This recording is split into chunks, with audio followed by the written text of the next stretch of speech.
है इमॉर्टल्स की ओरिजिन? कौन है इमॉर्टल्स? क्या एमसीयू में कैंग की एंट्री से पहले ही खत्म हो चुकी है इमॉर्टल्स की कहानी? स्कारलेट विच से कैसे कनेक्टेड है कैंग? दोस्तों, मार्वल हमेशा ही अपनी स्टोरी लाइन और कैरेक्टर्स को लेकर बहुत ज्यादा प्लान रहता है। इस बात का अंदाजा तो आप इस बात से लगा सकते हैं कि 2018 में दिखने वाला थानोस और उसके इन्फिनिटी स्टोन्स की कहानी 2008 की कैप्टन अमेरिका से ही बिल्ड होना शुरू हो गई थी। जी हाँ, 2012 की एवेंजर्स से नहीं, बल्कि उससे 4 साल पहले कैप्टन अमेरिका में ही हमें एक ऐसा सीन देखने को मिला था जिसका जवाब हमें एवेंजर्स एंड गेम में देखने को मिला। दिमाग पर थोड़ा सा जोर दीजिए तो आपको याद आएगा कि कैप्टन अमेरिका की लास्ट फाइट में रेड स्कल स्पेस स्टोन या टेसरैक्ट की वजह से आउटर स्पेस में टेलीपोर्ट होता दिखाया जाता है, बट हमें ये क्यों नहीं बताया गया? और इसका जवाब हमें एंड गेम में आकर मिला है कि वहां के बाद वो व्योमर के जाकर फंसता है जहां सोल स्टोन मौजूद था।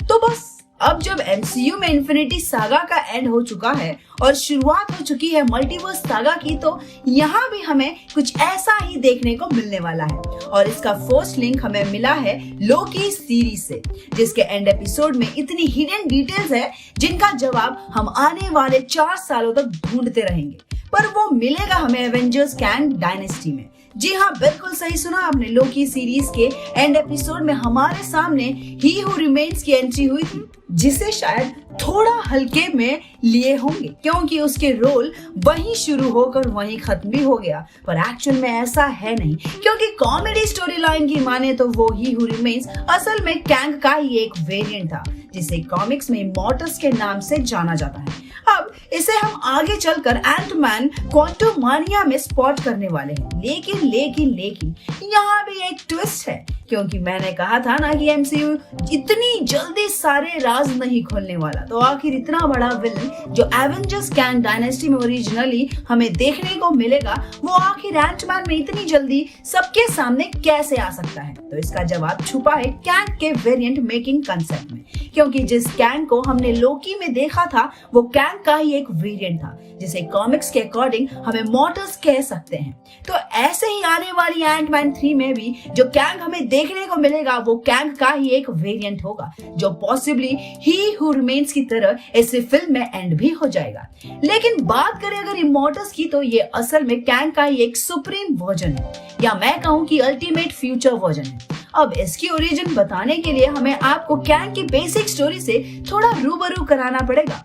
अब अगर आपने हमारी प्रीवियस वीडियो देखी है तो आपको कैंग की बेसिक ओरिजिन तो पता ही होगी, तो उससे मैं यहाँ ज्यादा ब्रॉडली एक्सप्लेन तो नहीं करूंगी, बट आप बस इतना जान लीजिए कि कैंग एक टाइम ट्रैवलर है जिसने अपनी लाइफ जर्नी में इतना टाइम ट्रैवल किया है कि उसके लिए अब टाइम की कोई अहमियत ही नहीं बची है। यानी उससे जब भी मन होता था वो टाइम ट्रैवल कर लेता था, या इसे मैं थोड़ा और सिंपल वर्ड्स में कहूँ तो वो जब भी अपनी लाइफ से बोर हो जाता था वो टाइम ट्रैवल करके टाइम में आगे या पीछे चला जाता था और वहाँ एक नए नाम से रूल करने लगता था। शुरुआत में तो वो एंशिएंट इजिप्ट में जाकर रामाटूट के नाम से रूलर बन जाता है, बट किसी वजह से एवेंजर्स वहां टाइम ट्रैवल करके पहुंच जाते हैं और उसके साथ क्लैश में वो पूरी तरह हार जाता है और वहां से एक बार फिर टाइम ट्रैवल कर लेता है। इसके बाद वो 48th सेंचुरी में पहुंचता है जहां वो कैंग द कॉन्करर बनता है, बट वहां भी वो बोर हो जाता है तो वो सीधे एमसीयू की करंट टाइमलाइन में पहुंच जाता है और वहां आकर अर्थ को कॉन्कर करना स्टार्ट कर देता है। बट एक बार फिर वो एवेंजर्स से हारता है और फिर वहां से भाग जाता है। बस ऐसे ही टाइम ट्रैवल करते करते वो इतने सारे कांड कर देता है कि जिन्हें गिनना हमारे लिए अभी तो पॉसिबल नहीं है। लेकिन हम वापस हमारी इमॉर्टल्स वाली कहानी पर आते हैं, लेकिन उससे पहले मैं आपको एक बेसिक डिटेल बता देती हूँ कि जब भी कैंग टाइम में ट्रैवल करता था वो एक नई टाइमलाइन क्रिएट कर देता है और उसका एक नया वेरिएंट बन जाता है, और इसी वजह से एमसीयू की टाइमलाइन में कैंग के कई सारे वेरिएंट एग्जिस्ट करते हैं जो अलग अलग यूनिवर्सेस और टाइम्स में मौजूद है। अब फाइनली वापस आते हैं इमॉर्टल्स की टाइमलाइन में। जब कैंग इतने सारे टाइम ट्रैवल करके थक जाता है तो फाइनली वो वापस एंशिएंट इजिप्ट में लौट जाता है और एज ऑब्वियस दोबारा वहां का किंग बन जाता है और वहां रूल करने लगता है। अब इसी बीच टाइम ट्रैवल्स के दौरान कैंग की एक गर्लफ्रेंड भी बन जाती है जिसे हमने लोकी सीरीज में देखा था। जी हाँ, मिस रवोना रेंसलेयर। यही मैडम कॉमिक्स में कैंग की गर्लफ्रेंड होती है जो हर टाइम में हर स्टोरी में कैंग के साथ रही है। बट अब स्टोरी में होता यह है कि कैंग तो आराम से रामाटोड बन के इजिप्ट पर रूल कर रहा होता है, बट एक समय के बाद वो यहाँ भी बोर हो जाता है। लेकिन बस उसकी बोरियत में कुछ खास होता है क्योंकि यहाँ वो सिर्फ इस जगह से बोर नहीं हुआ होता बल्कि अपनी इस लाइफ से बोर हो चुका होता है।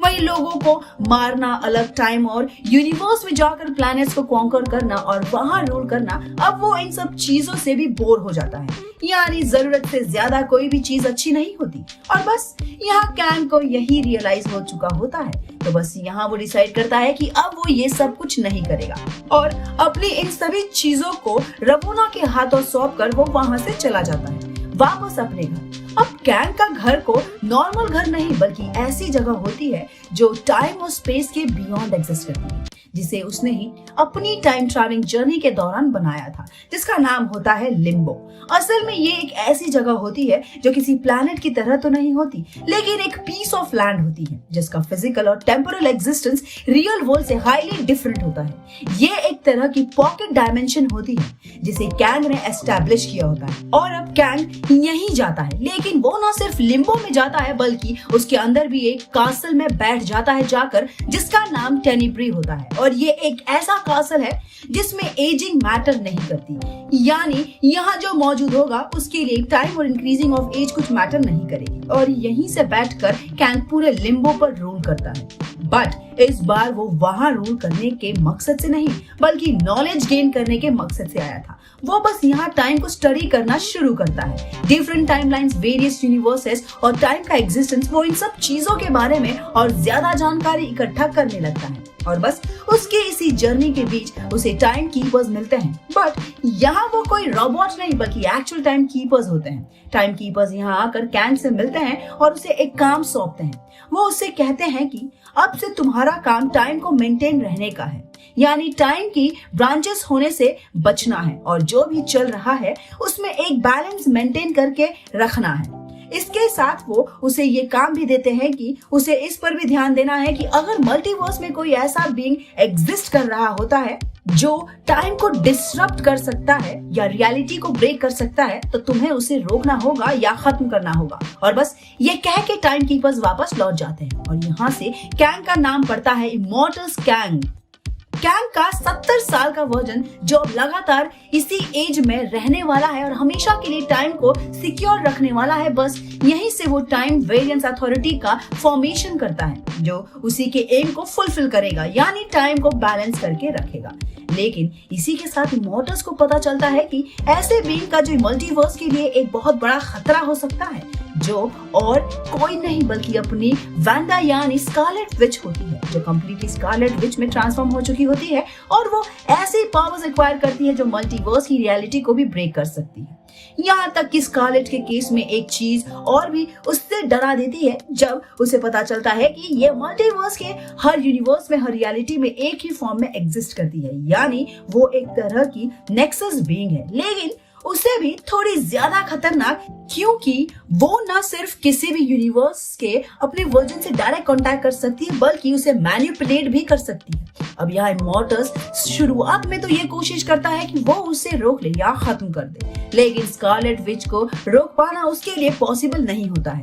वो उसे मैनिपुलेट करने की कोशिश करता है, उसे अपने साथ मिला लेता है और उसकी पावर्स चुराने लगता है। बट इसके बाद उसे पता चलता है कि मल्टीवर्स के लिए इतनी बड़ी खतरा स्कारलेट विच नहीं है जितना बड़ा खतरा उसके बच्चे हैं। तो बस इसी को देखते हुए हमारे टाइम के करता धरता इमॉर्टल्स साहब लाइफ की स्टोरी में चेंजमेंट्स करते हैं, या मैं कहूँ कि अपनी स्क्रिप्ट में चेंजमेंट्स करते हैं। और ये तो हम लोकी में देख ही चुके हैं। हालांकि हमारे पिटारे में अभी कैंग से जुड़ी कई कहानियां हैं जो कहीं ना कहीं एमसीयू के नियर फ्यूचर से लिंक्ड हो सकती है। बस थोड़ा सा वेट कीजिए, मिलती हूँ एक नई कॉमिक स्टोरी के साथ।